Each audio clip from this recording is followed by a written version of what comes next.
যাবেন কথা। আচমকা এমন অন্ধকারে একজনের গলার আওয়াজ শুনে সিগারেট হাত থেকে পড়ে গিয়ে একেবারে বিষম টিসম খেয়ে একাকার হওয়ার জোগাড় হলো রৌনকের। অন্ধকারে কখন যেন তার পাশে এসে দাঁড়িয়েছে একটা নৌকা।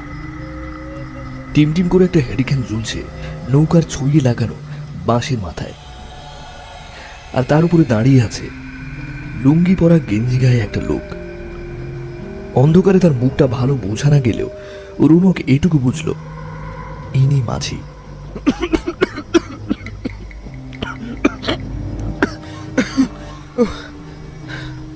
আগে আমি আমি যাব দুখিয়াপুর। তা মাঝি ভাই, আমাকে এই নৌকো দিয়ে একটু নদী পার করে দেবে? আমি আসছি কলকাতা থেকে, যাবো এক বন্ধুর বাড়ি। নিশ্চয়ই পার করে দেব, এই উঠে আসুন কথা, উঠে আসুন। রৌনক তার ব্যাগপত্র নিয়ে নৌকায় উঠে এলো, বসলো নৌকার পাটাতনের উপর। মাঝি বলল, তে কথা, এত রাতে আসলেন, জানেন না রাত বিরেতে এইসব গিরামগা ভালো না।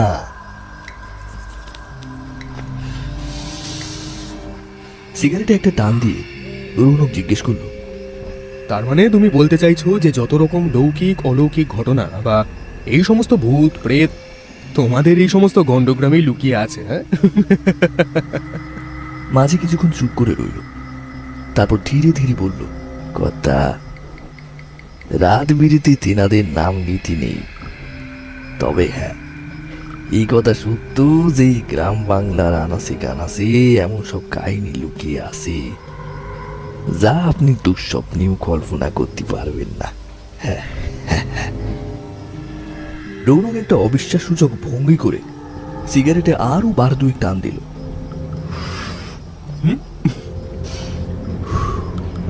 আচ্ছা, তাই নাকি? তা বলো না, তোমার জানা তেমন একটা ভূতের গল্প শোনাও দেখি। এই নিশুত রাতে একবারে জমে যাবে, বুঝলে? মাঝি এবার বলল, হ্যাঁ আপনি ঠিক বলছেন তো কথা, আপনি শুনবেন আমার গল্প, ভয় পাবেন না তো? হ্যাঁ, এই শোনো, আমি তোমাদের মতো ইঁদো মানুষ নই যে সামান্য কিছু ভূতের গল্প শুনে ভয় পেয়ে যাব। আর তাছাড়া এসব গাল গল্প শোনারও আমার কোনো ইচ্ছে নেই। নেহাত এতটা পথ যাব, বসে বসে সময় কাটাবো, তাই তোমাকে একটা গল্প বলার অনুরোধ করলাম। তা বলো, শুরু করো। এই এক সেকেন্ড, তোমার নামটাই তো জানা হলো না।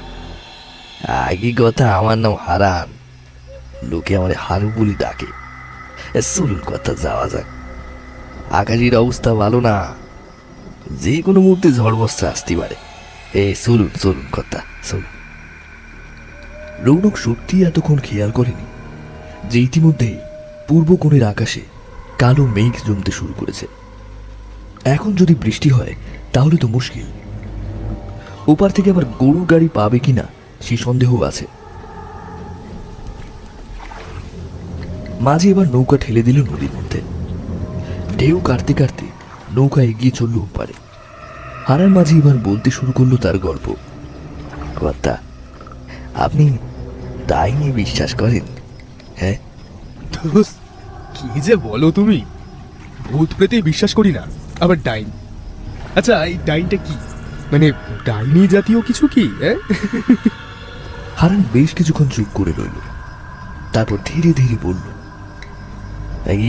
সেই ঘটনাটার কথা বলতে যাচ্ছি সেটা কোনো গল্প নয়, এই ঘটনাটা আমার জীবনে ঘটেছিল। আমার এই জীবনে এত ঘটনা ঘটেছে, 50 বছর আগে একটা ঘটনা বলি। আপনি যে দুকিয়াপুর গ্রামে যাচ্ছেন, সেই গ্রামে একটা অদ্ভুত ঘটনা ঘটেছিল। গ্রামের কিছু ছেলে মেয়ে তার সাক্ষী। অন্য সব গ্রাম কেরাম ছিল জানি না বাবু, তবে দুকিয়াপুর গ্রামটা ছিল সকল গ্রামের থেকে একদম আলাদা। এই 20-50টা ঘর মিলিয়ে একটা পরিবারের মতো করে সবাই থাকতো। মাটি ধান ছিল, গোয়াল ভরা গরু ছিল, আর ছিল গাছে গাছে পাখি, মানুষই মানুষই ভালোবাসা। জীবিকা বলতে ছিল ওই চাষবাস, পশুপালন। আর মাঝে মাঝে জেলেরা নদীতে গিয়ে মাছ ধরে মধু ভেঙে হাটে বেশি উপার্জন করত। সারাদিন কাটাখাটনির পর সন্ধিবেলায় সব জোয়ান মরুদরা এসে এক জায়গায় বসি তালের হাড়ি আর মৌ আর রস খেতাম। আমাদের বাড়ির পেছনে ছিল বিশাল বড় ধানের ক্ষেত। সেই ক্ষেত আমি দেখাশোনা করতাম, আর মাঝে মাঝে চলে যেতাম নদীতে মাছ ধরতে। এইভাবেই কাটছিল জীবন। পরিবার বলতে ছিল এক ছেলে, বউ মারা গেছে সেই ছেলে ছোট থাকতে। তারপর সেই ছেলেরে আমি কোলে পিঠে করে মানুষ করেছি।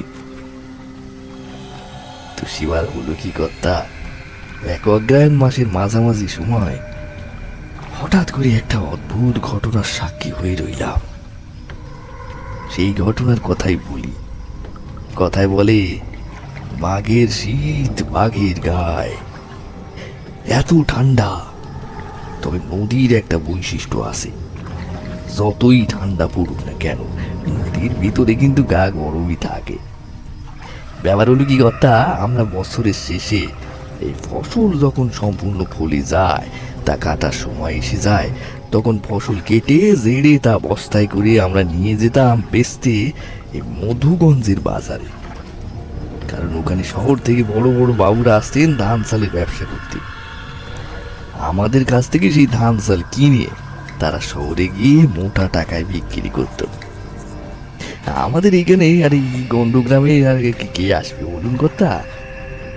আর সেই দাম তারা কেউ দিতে চাইতো না।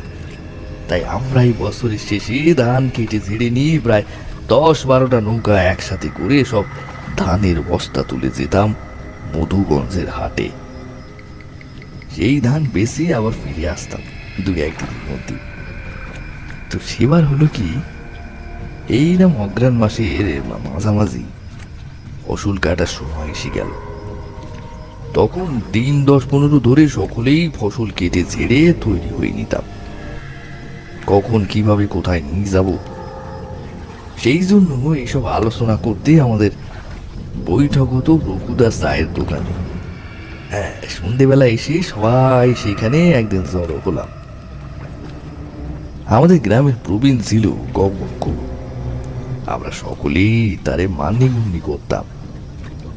গগন গুরু ছিল খুব পাখা মাঝি। বন জঙ্গল তার একেবারে লক্ষ্য দর্পণে। তাই কোনো বড় বড় কাজ করার সময় এই পরামর্শ দিতেন তিনি, আর আমরা সকলে সেই পরামর্শ শুনতামও বটে।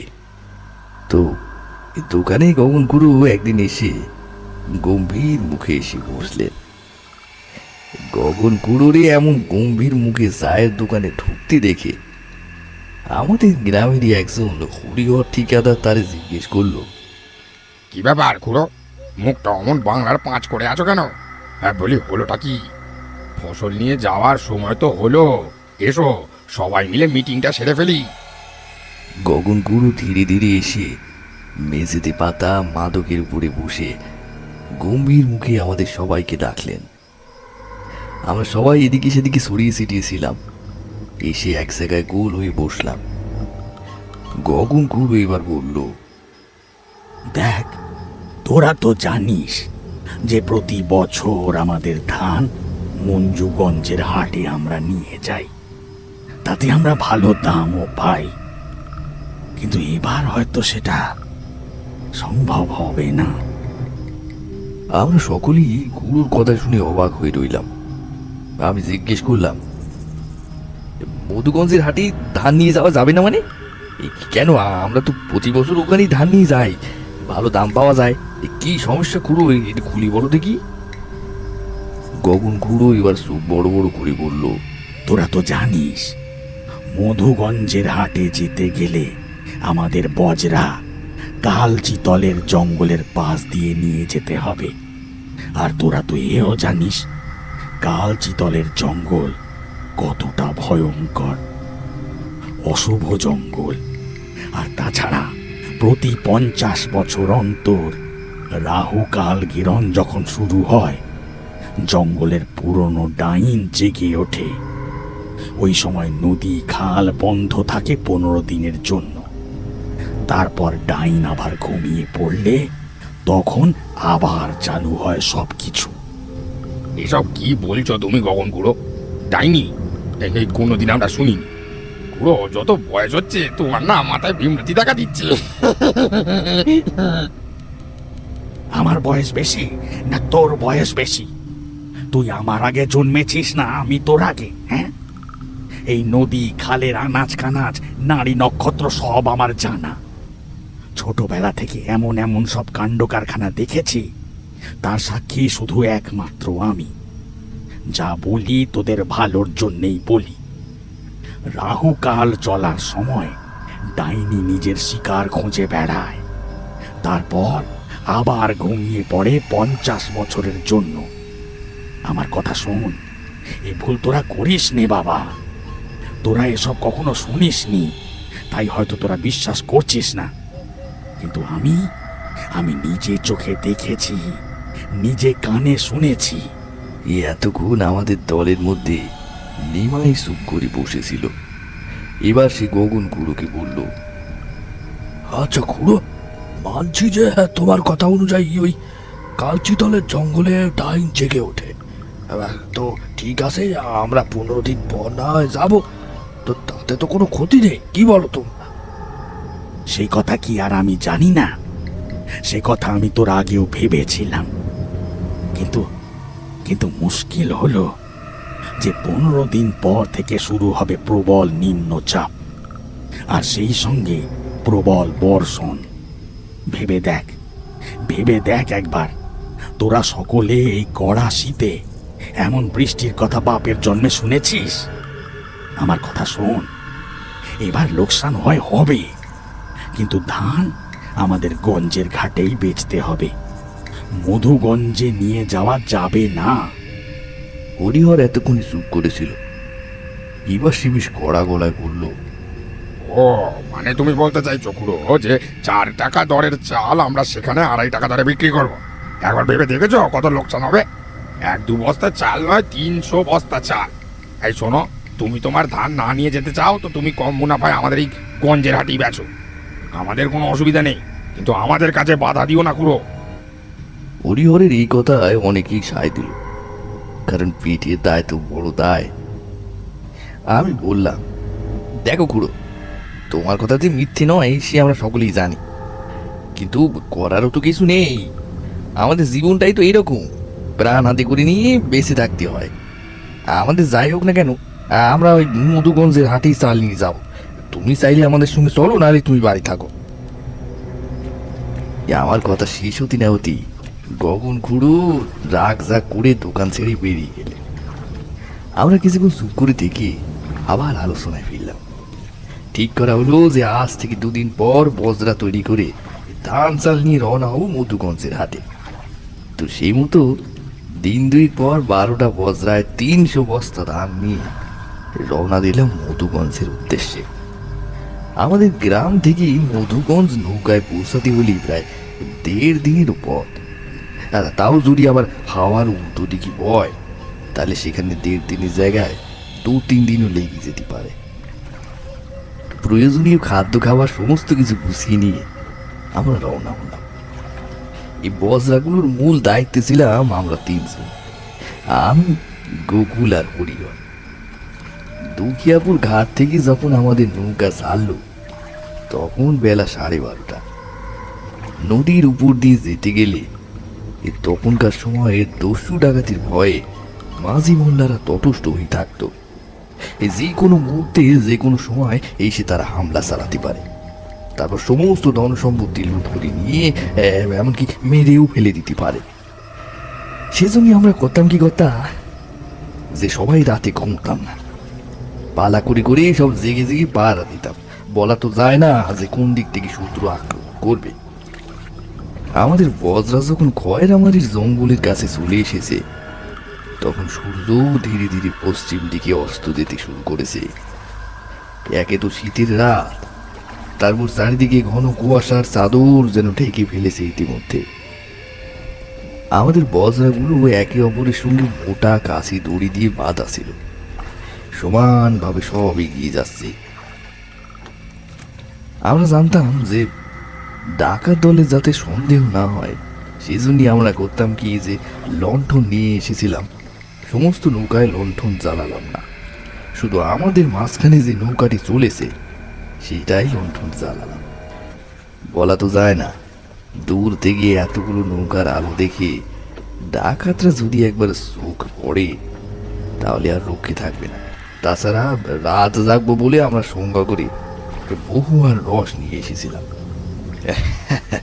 এক কথা, আসল কথা কি জানেন, এইটা আমাদের সব সময় সঙ্গে থাকতো।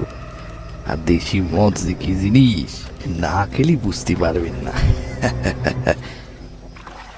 আমরা সবাই সন্ধিবেলায় নৌকার বাইরে এসে গোল হয়ে বসলাম নৌকার উপরে। বহু আর রস খেতে লাগলাম। মাঘ মাসের শীত, তারপরে সেই খোলা মাঠে বহু আঁশ খেলে শরীরটা বেশি গরমই থাকবে। তা খেতে খেতে হরিহর বলল, হারুদা, এই গগনকুড়ো বলেছিল কালচিতলের জঙ্গল নাকি ভালো নয়, অভিশপ্ত। সেখানে নাকি এক ডাইনি থাকে। কত দূর গো কালচিতলের জঙ্গল? এই হারুদা, তুমি কি সত্যি বিশ্বাস করো যে কালচিতলের জঙ্গলের ডাইনি নাকি 50 বছর পর পর জেগে ওঠে? দেখ, কাল শীতলের জঙ্গল যে অভিশপ্ত তা আমরা সকলেই জানি। আর তাছাড়া এখন ওই অভিশপ্ত জায়গার নাম নিস না। ভালোই ভালোই আমরা মধুগঞ্জে পৌঁছাতে পারলি বাসি। কাল শীতলের জঙ্গলে পৌঁছাতে পৌঁছাতে ভোর হয়ে যাবে, সেটাই যা রক্ষা। রাতে আমরা নৌকোর ছইয়ের মধ্যে শুয়ে পড়লাম। মাঝে মাঝে উঠে সবকিছুই একবার দেখে নিচ্ছিলাম। এইভাবে ঘুম জাগা করতে করতে যখন ভোর হলো তখন কাল শীতলের জঙ্গলের জায়গাটায় আমরা চলে এলাম। সবাইকে বললাম যে চুপ করে নৌকোর মধ্যে বসে থাকতে, কেউ যেন কোনো শব্দ না করে। ভালোই কাল শীতলের জঙ্গলটা পেরিয়ে যেতে পারলেই হয়। আর ফেরার সময় সে নয়, যখন ফিরবো তখন দেখা যাবে। এখন তো কাজ মিটাই। দিনের বেলাতে ওই জঙ্গলের পাশ দিয়ে যাওয়ার সময় কেমন যেন গা সমসম করছিল। কাল শীতলের জঙ্গল পেরিয়ে আমরা যখন মধুগঞ্জের হাটে পৌঁছালাম তখন বেলা 10:30। ব্যবসা বাণিজ্য তো ভালোই হলো। যা ভেবেছিলাম তার থেকে অনেক বেশি দাম পেলাম, জানেন কথা। মনে তো সকলের আনন্দ আর ধরে না। কাজ বাজ গুছিয়ে যখন নৌকোয় উঠলাম তখন প্রায় সন্ধে হই। আমি যে বজরাগুলো ভাড়া করেছিলাম সেগুলো এই মধুগঞ্জের বাজার থেকেই খবর দেওয়া হয়েছিল। তারা আর আমাদের সঙ্গে ফিরল না। আমরা আমাদের নৌকো নিয়ে 3 জন মিলে ফিরতে শুরু করলাম বাড়ির দিকে। এখন মুশকিল হলো যে আমরা যত জোরই নৌকা চালাই না কেন, কাল শীতলের জঙ্গলের কাছে পৌঁছাতে পৌঁছাতে সন্ধে হয়ে যাবে। এবার ভয়ও বেশি লাগছিল, কারণ ধান চাল বিক্রি করি সকলের টাকা পয়সা আমাদের কাছে ছিল। মনে মনে ভাবলাম যে আজকে রাতটা কাটলেই হয়। আমরা নৌকোয় বাল তুলি দিয়ে নৌকো চালাতে লাগলাম, হাওয়ায় গা ভাসিয়ে দিয়ে। সারাদিন ধান চালের কারবার করে আমরা সকলেই ক্লান্ত ছিলাম। শরীর যেন আর চলছিল না, চোখের পাতা দুটো ধুলে আসছিল। এমন সময় হরিহরের ডাকে চোখ খুলে তাকালাম। দেখলাম সে নৌকোর উপরে দাঁড়িয়ে আছে, চোখে মুখে ভয়ের ছাপ। জিজ্ঞেস করলাম, কি হলো, চেঁচালি কেন? হরিহর কোনো কথা না বলেই শুধু আঙুল দিয়ে দূরে দেখালো। হালকা আলো আধারিতে দেখতে পেলাম যে আমাদের নৌকা থেকে বেশ কিছুটা দূরে একটা বিশাল বস্ত্রা এগিয়ে আসছে। আর বজ্রার মাথায় কাপড়ি একটা কঙ্কালের খুলির মতো পতাকা উঠছে। বুঝতে পারলাম যে জলদস্যুদের নৌকা, সর্বনাশ। আমার সাথীরা তখন ভয় ঠক ঠক করে কাঁপছে। আমারও যে ভয় করেনি তা নয় কর্তা, তবে প্রাণের ভয় নয়, সঙ্গে এতগুলো মানুষের কষ্টের উপার্জন এই ডাকাতদের হাতে পড়লে আর তার রক্ষে থাকবে না। এই সময় যদি ভয় পেয়ে যায় তাহলে সবকিছু গড়বড় হয়ে যাবে। নিজেকে শক্ত করতে হবে, মন রে শক্ত করতে হবে। আমি সবাইকে বললাম, তোমরা শোনো, এই নৌকো তাড়াতাড়ি নিয়ে চলো, সামনে কালশীতলের জঙ্গলে যেভাবে হোক নৌকাটারে জঙ্গলের ঘাটে ফেরাও, না হলে কিন্তু ডাকাতদের হাত থেকে নিস্তার পাওয়া যাবে না। হ্যাঁ, এখন জঙ্গলে লুকাতে পারলে ওরা কিছু করতে পারবে না। চোখের সামনে তখন সাক্ষাৎ মৃত্যু দেখে তখন কার আর জঙ্গলের অশুভ শক্তির কথা মাথায় আসে কর্তা। তাড়াহুড়ো করে সবাই প্রাণ বাঁচাতেই নৌকো ভিড়লাম কালশীতলের জঙ্গলের ঘাটে। সেখানে গিয়ে গাছের সঙ্গে শক্ত করে বেঁধে আমরা তাড়াতাড়ি জঙ্গলের ভিতরে নেমে একটা গাছের আড়ালে উঁকি মেরে দেখতে লাগলাম। সে দস্যুদের নৌকাটা আমাদের থেকে বেশ কিছুটা পেছনে ছিল। আস্তে আস্তে আমরা দেখলাম সেটা আমাদের দৃষ্টিগোচর হচ্ছে। হ্যাঁ, ৩৯-এর একটা দল, তারা নিঃশব্দে শিকারী বাঘের মতো এগিয়ে আসতেছে আমাদের দিকে। অবশ্য তককে তককে ছিলাম যে একবার ঘাটের কাছে তারা নৌকো নিয়ে আসলে আমরা জঙ্গলের মধ্যে কোথাও গা ঢাকা দেব। চুপ করে দেখতে লাগলাম যে ডাকাতি নৌকোটা বেশ কিছুটা দূরে এসে হঠাৎ করে থমকে গেল। দিনের আলো তখন প্রায় মরে এসেছে। তার অল্প কিছুক্ষণের মধ্যেই আঁধার নেমে আসবে চারিদিকে। হঠাৎ লক্ষ্য করলাম যে ডাকাতদের নৌকোটা থমকে গেল হঠাৎ মাঝখানে। আমরা আশ্চর্য হয়ে দেখতে লাগলাম, আরো আশ্চর্য হলাম যে নৌকোটা ধীরে ধীরে তার মাথা অন্যদিকে ঘুরিয়ে অদৃশ্য হয়ে গেল দূরে কোথাও। যেন মনে হলো যে কিছু একটা দেখে তারা ভয় পেয়েছে, তাই দ্রুত সেখান থেকে প্রস্থান করেছে অন্য জায়গায়। এই দৃশ্য আমরা সকলেই দেখলাম এবং সকলেই আশ্চর্য হয়ে গেলাম যে কি এমন দেখলো ওরা, আছে তাড়াতাড়ি এখান থেকে চলে গেল। তাহলে কি সত্যি এই জঙ্গল অশুভ? হঠাৎই মাথায় খেয়াল আসলো যে আমরা তো আছি কালশীতলের জঙ্গলে।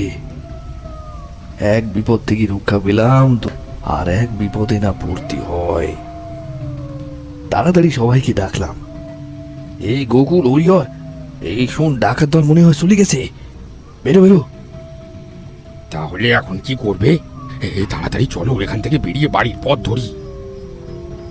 আমি হরিহরে থামিয়ে দিয়ে বললাম, দেখ, ফিরে গেলে যাওয়া যায়, কিন্তু এই রাতে ডাকাত দল যদি কোথাও ঘাপটি মেরে থাকে আর আমাদের সঙ্গে সঙ্গে যদি আবার আক্রমণ করে তখন? আমার মুখের কথা কেড়ে নিয়ে গোকুল বলল, কিন্তু তাহলে আমরা কি করব? এই জঙ্গলে তো রাত কাটানো সম্ভব নয়। সম্ভব নয় বললে চলবে না, আজকে রাতে যেভাবেই হোক এইখানে কাটাতে হবে আমাদের।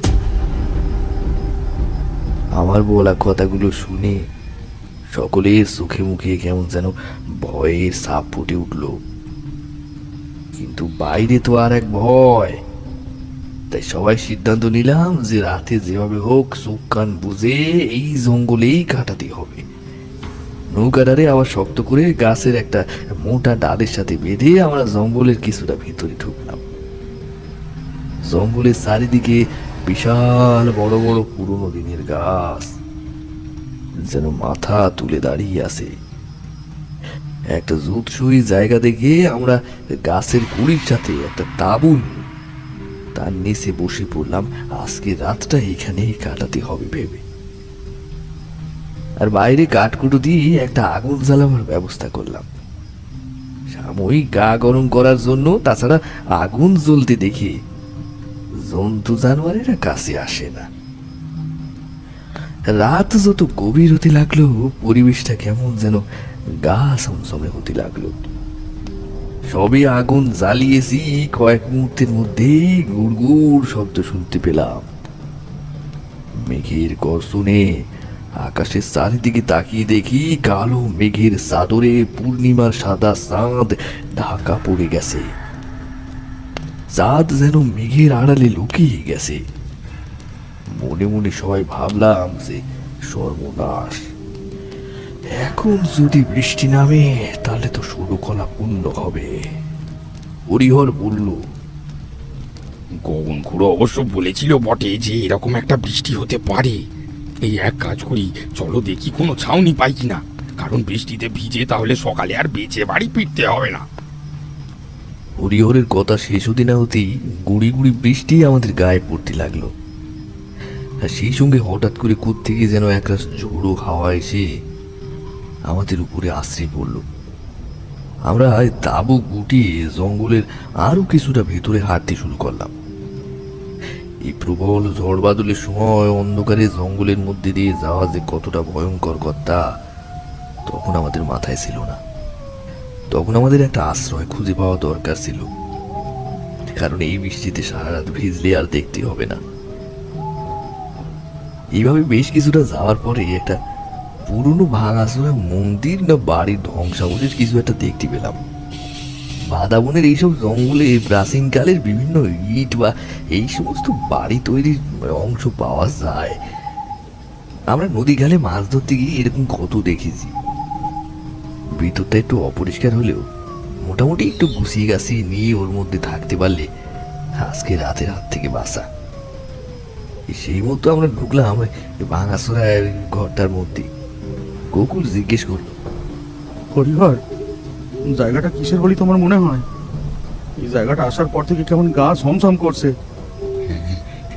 হ্যাঁ হ্যাঁ দাদা, আমার কেমন যেন একটা ভয় ভয় করছে, এই জ্বর শুরু হলো বলে। আমরা এসে ওই ভাঙা বাড়ির মধ্যে ঢুকে আশেপাশটা একটু পরিষ্কার করে নিলাম। দেয়ালে দেয়ালে বট অসত্যের জুড়ি ঝুলছে, যেন বহু প্রাচীন কোনো এক মন্দির। চারপাশটা ভালো করে একটু পরিষ্কার পরিষ্কার করে আমরা আগুন জ্বালানো জোগাড় করতে লাগলাম। আগুন জ্বালানোর পর তিনজন গোল হয়ে বসলাম আগুনের পাশে। একে তো শীতকাল, তারপরে আবার অকাল বৃষ্টি। আমরা সবাই ভয়ে ভয়ে ছিলাম যে নৌকাটা হাওয়ার জন্য অন্য কোথাও চলে না যায়, তাহলে আর দুর্ভোগের শেষ থাকবে না। কিন্তু কথাটা সকলের মনে হলেও কেউ আর প্রকাশ করলো না। এমন সময় হরিহর বলল, আচ্ছা হারুদা, এই গগন খুঁড়ো যে বলছিল যে জঙ্গলে নাকি কোনো কোনো ডাইনি জেগে আছে, 50 বছর পর পর সে জেগে ওঠে, তারপর শিকার করে। এই তা কই এমন কিছু কি তোমার মনে হচ্ছে হারুদা? গোকুলের কথা শেষ হতে না হতে আরে বাদ দে তো তুই গগন খুঁড়ার কথা। ফাঁকিবাজ শুধু আলতু ফালতু গল্প ফাঁড়ি। যদি তেমন কিছু হতো তাহলে তো আমরা অনেক আগে টের পেয়ে যেতাম, আমাদের খেয়ে ফেলতো কি না। কাছে পিঠে কোথাও যেন তীব্র বেগে বজ্রপাত হলো। আর ঠিক তখনই মন্দিরের মধ্যে হঠাৎ প্রবেশ করলো একজন বুড়ি। বুড়ির মাথায় সাদা চুল, পরনে সাদা শাড়ি, আর হাতে একটা লাঠি। চামড়াগুলো যেন কুঁচকে গেছে, চোখের কোণ যেন ঝুলে পড়েছে। দেখলে মনে হয় যেন যেন বহুদিন ধরে সে অভুক্ত। তারে আমাদের এই ভাঙা মন্দিরে প্রবেশ করতে দেখে আমরা পরস্পরের মুখ চাষাই করতে লাগলাম, যেন ভূত দেখার মতো চমকে ওঠার মতো। বুড়ি এবার আমাদের আগুনের পাশে এসে ধপ করে বসে পড়ল। শীতে ঠক ঠক করে কাঁপছেন বৃদ্ধা, সারা গা ভিজে জব জব করছে। আমি জিজ্ঞেস করলাম, কে তুমি বুড়িমা? এইখানে এলি কি করে এই রাতে? এই সারা জামা কাপড় ভিজে তো একেবারে শুকছে গেছে, তোমার তো ঠান্ডা লেগে যাবে। বিদ্যা এবার কাঁপা কাঁপা গলায় পড়ল, বাবা, আমি আমি ছেলের বিয়ে দিয়ে ছেলে বৌমারে নিয়ে কুমারগাঁ যাচ্ছিলাম। যেতে যেতে ডাকাত দল হঠাৎ করে কোত্থেকে এসে আমাদের নৌকা লুট করেছে। ছেলে বৌমারে সঙ্গে নিয়ে গেছে। আমি বাধা দিতে গেলে আমারে জঙ্গলে ফেলে দিয়ে চলে গেছে বাবা। সাক্ষাৎ ভগবানের অশেষ কৃপা যে তোমাদের সাথে দেখা হয়ে গেল। আরে দেখো দেখি কাণ্ড, তুমি বুড়িমা আমাদের সঙ্গে এখানেই থাকো। আজ রাতে আর কোথাও যেতে হবে নি। এই আগুনের পাশে একটু বসো, শরীরটা একটু সুস্থ লাগবে। তারপর কাল সকাল হলেই তোমার বাড়ি পৌঁছে দেবানি। এবার বুড়ি একটা অদ্ভুত কথা বলল, বাবা, শুনেছি এই জঙ্গলটা নাকি ভালো না, এখনো রাতটা মানে মানে কাটলে হয়। বুড়িমা, আমরা তো এখানে এসে ফেঁসে গেছি এই ডাকাতের খপ্পরে পড়ে। আপনি তো অনেক পুরনো একজন লোক, তা আপনি শুনেছেন নাকি এই কালচিতলের ডাইনির কথা? থুথুরে এক বুড়ি আসবে হঠাৎ করি, পড়লি ফাঁদে যার শিকার হবে তার।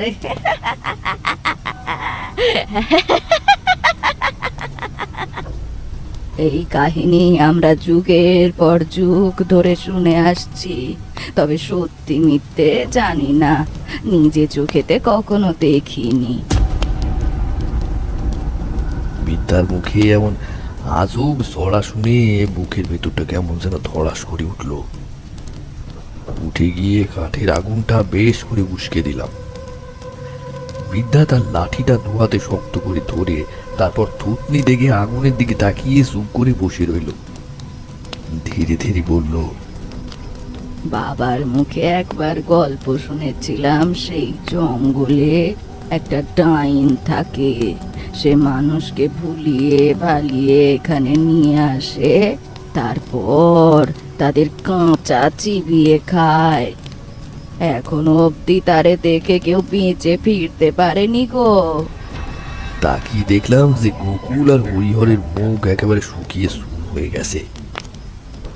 বুঝলাম তারা অসম্ভব রকমের ভয় পেয়েছে।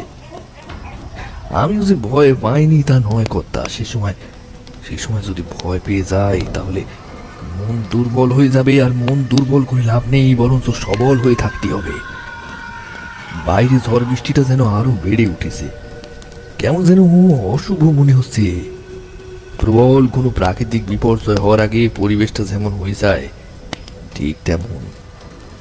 আমি বললাম, তুমি না একটা কাজ করো বুড়িমা, এইভাবে কতক্ষণ বসে থাকবে? ওই কোনটাই পরিষ্কার করে ওইখানে শুয়ে পড়ো, আর আমরা এই দিকটায় আসি। তোমার কোনো ভয় নেই, ডাইনের বাপেরও ক্ষমতা নেই আমাদেরকে কিছু করে। সারাদিনের অসম্ভব ক্লান্তি, তারপরে ঝড় বাদল শরীরের উপর দিয়ে বয়ে গেছে, শরীর যেন নিতে পারছিল না। বুড়িরে যে দুটো খেতে দেবো তাও সাথে কিছু নেই। খারাপও লাগছিল, চোখ দুটো কেমন যেন হঠাৎ করে বুঝে গেল। কখন যেন সবাই ঘুমে ঢুলে পড়লাম। হঠাৎ রাত কত হলো জানি না, কিন্তু একটা তীব্র চিৎকারে ঘুমটা ভেঙে গেল। উঠে দেখি গোটা ঘর অন্ধকার, শুধু মেঘের আড়াল থেকে আবসা চাঁদের আলোয় ঘরটা কিছুটা দেখা যাচ্ছে। তাতে দেখলাম যে সেই কাঠের আগুন কখন যেন নিভে গেছে, এবং নজরে পড়ল যে গোকুল পাশে নেই। হরিহর বোধহয় চিৎকারটা তখন শুনতে পেয়েছে, সেও আমার মতো উঠে দাঁড়িয়েছে। আমি জিজ্ঞেস করলাম, এ গোকুল, এ গোকুল কোথায় গেল? হ্যাঁ, এত রাতে কোথায় গেল? ও কাজ চিৎকার। এমন সময় নজরে আসলো যে সেই বৃদ্ধা বুড়িও যেন আশ্চর্য রকম কোথাও অদৃশ্য হয়ে গেছে। হ্যাঁ, এরা দুজন গেল কোথায়? কোথায় গেল ওরা? হরিহর বলল, আমার কিন্তু বেগতিক সুবিধার লাগছে না হারুদা, এই একবার দেখে আসি। হ্যাঁ, তুমি তুমি এখানে এখানে বসে থাকো, এই টাকা পয়সার ব্যাগ আর এই আগুন তুমি নিপতে দেবে না। আমি আমি গোকুলে নিয়ে ফিরে আসবো। হ্যাঁ, আমার মুখের কথা শেষ হতে না হতেই ঝড়ের মধ্যেই জঙ্গলের মধ্যে কোথাও যেন বেরিয়ে গেল গোকুলরে খুঁজতে। আমার মন যেন কেমন করছিল, আমার বারবার মনে হচ্ছিল যে গোকুল যেন আর ফিরে আসবে না।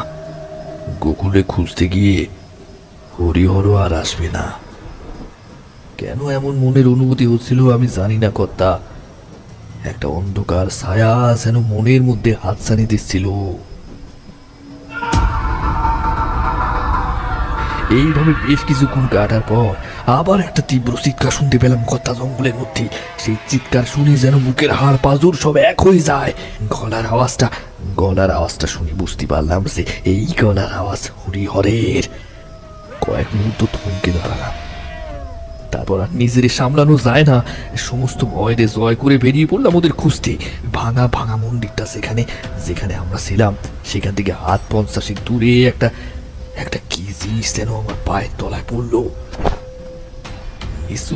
কি জিনিস পায়ের তলায় পড়লো সেটা দেখতে চেষ্টা করলাম, কিন্তু জঙ্গলের মধ্যে এমন অন্ধকার, তাতে ঠাউর হলো না। চাঁদটাও আবার ঢাকা পড়েছে মেঘে। এইভাবে আর একটু এগিয়ে গেলাম, তারপর পায়ের তলায় সে একই রকম কিছু যেন পড়লো। জিনিসটারে দেখার জন্য নিচু হলাম, আর সেই সময় বিদ্যুতের ঝলকানির আলোয় একটা জিনিস দেখে মুখ থেকে একটা একটা দলা পাকানো চিৎকার বেরিয়ে এলো। কি দেখলাম জানেন কর্তা? দেখলাম সেটা আমার পায়ের নিচে পড়ে আছে। সেটা কোনো মানুষের হাত, যেন শরীর থেকে ছিঁড়ে নেওয়া হয়েছে হাতটা। হাতে পড়ে থাকা সেই তামার আংটিটা দেখে বুঝতে পারলাম যে এটা আমার বন্ধু গোকুলের হাতের সেরা অংশ। পা যেন আর চলছে না, শরীর যেন অবশ হয়ে গেছে। কোনো কথা না বলে সামনের দিকে এগুতে লাগলাম। বুঝতে পারলাম যে প্রথমবার যেটা পায়ের তলায় পড়েছিল সেটা অন্য হাতের এক অংশ হবে। আরো কিছুটা এগিয়ে কালো কালো অন্ধকারের মধ্যে থেকে শুনতে পেলাম একটা কর্মর কর্মর আওয়াজ। আস্তে আস্তে এগিয়ে গেলাম। এমন সময় বৃষ্টিটাও কমে এসেছে, আর কালো মেঘের আড়াল থেকে চাঁদ বেরিয়ে এসেছে। চাঁদের আবছা আলোয় দেখলাম এক এক বিভৎস দৃশ্য। দেখলাম একটা একটা ভাঙা চূড়া পুরনো ঢিবির মাঝখানে মৃত অবস্থায় পড়ে আছে গোকুল, আর তার পাশে পড়ে আছে হরিহর, আর তার বুকের উপরে বসে আছে আজকে রাতে আসা সেই আগন্তুক বৃদ্ধা। গোকুলের শরীর থেকে কাঁচা মাংস ছিঁড়ে ছিঁড়ে কাটছে। তবে সেই বৃদ্ধার রূপ এখন সেই বৃদ্ধার মতো নয়। তার চাইতে অন্তত 5 গুণ বড় হয়ে গেছে তার শরীরটা, আর তার তীব্র বাঁকানো নখগুলো যেন শরীর ফলার মতো ঢুকে যাচ্ছে। শরীরগুলো ফালা ফালা করে দিতে লাগছে আমার সামনে ফুটে থাকা গোকুলের দেহটারে। চুলগুলো যেন সাপের ফোঁড়ার মতো উঠছে, যেন সাক্ষাৎ নরক থেকে উঠে এসেছে এক নৃশংস মানুষকে গো। নিজেরে আর সামলাতে পারলাম না কর্তা, চিৎকার করে কেঁদে উঠলাম। আর সঙ্গে সঙ্গে খাওয়া থামিয়ে সেই পেশাটা আমার দিকে করে তাকালো। দেখলাম তার চোখের বদলে আগুনের ভাটার মতো লাল চোখ, মুখের দুপাশ দিয়ে বড় বড় দুটো দাঁত বেরিয়ে রয়েছে কর্তা। আমি জিজ্ঞেস করলাম, কে তুমি? এইবার সেই নরপিশাচ খিলখিল করে হেসে উঠে বলল, তুতুরে এক বুড়ি আসবে হঠাৎ করি, পরলি ফাঁদে যার শিকার হবে তার।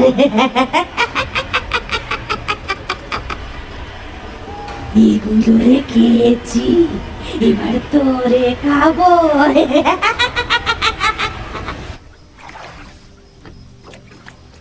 এই পর্যন্ত বলে চুপ করে রইল হারামাছি। রৌনক কিছুক্ষণ চুপ করে থেকে হো হো করে হেসে উঠল। সত্যিই বাবা, এতদিনে এইসব গাঁজাখুরি ব্যাপার স্যাপার গ্রাম সম্পর্কে টুকটাক শুনেছি, কিন্তু আজকে তোমার গল্প শুনে সে বিশ্বাস যেন আরো বেড়ে গেল। আমার কথা আপনি বিশ্বাস করলেন না কর্তা, এসে উড়িয়ে দিলেন। কিন্তু সেদিন সত্যি আমাদের সাথে মর্মান্তিক ঘটনাটা ঘটেছিল। রৌনক হাসি থামিয়ে বলল, ও আচ্ছা, তাই নাকি? আচ্ছা ঠিক আছে, মেনে নিলাম যে সেদিন তোমাদের সাথে খারাপ কিছু ঘটেছিল, ওই ডাইন তোমাদের মেরে ফেলেছে। কিন্তু তোমার 2 বন্ধু মারা গেল আর তুমি বেঁচে গেলে কি করে? বলি, গাঁজা টাজা খেয়েছো নাকি? হ্যাঁ, আমার কথা আপনার বিশ্বাস হলো না কর্তা? সেই 50 বছর আগে একবার আমাদের সাথে এই ঘটনা ঘটেছিল। তারপর সেই ডাইনি ঘুমিয়ে পড়েছিল তার খিদা মিটিয়ে। আর আজ 50 বছর পূর্তি হলো, অর্থাৎ আজ সেই ডাইন আবার জেগে উঠেছে এবং তার শিকারের খোঁজ করছে। নিজে চোখে দেখলে বিশ্বাস করবেন তো কর্তা? হ্যাঁ, কি নিজে চোখে দেখলে? মানে কি? মানে কি দেখাবে তুমি? হ্যাঁ, আপনার পিছনে একবার তাকিয়ে দেখুন তো কর্তা, বিশ্বাস হয় কিনা। পিছনে? আচ্ছা, পিছনে কি? কি হ্যাঁ দেখি, এই তো দেখলাম। হ্যাঁ?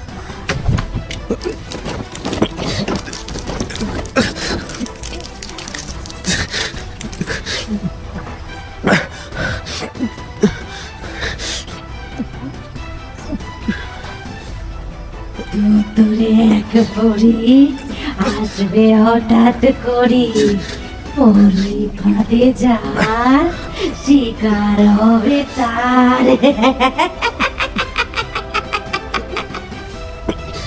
রৌনক দেখলো ঠিক তার পাশে বসে আছে সাদা কাপড় পরা একটা লাঠি নিয়ে একটা বিশ্রী দেখতে বুড়ি। তার মুলুর মতো দুটো দাঁত বেরিয়ে আছে দুপাশ থেকে।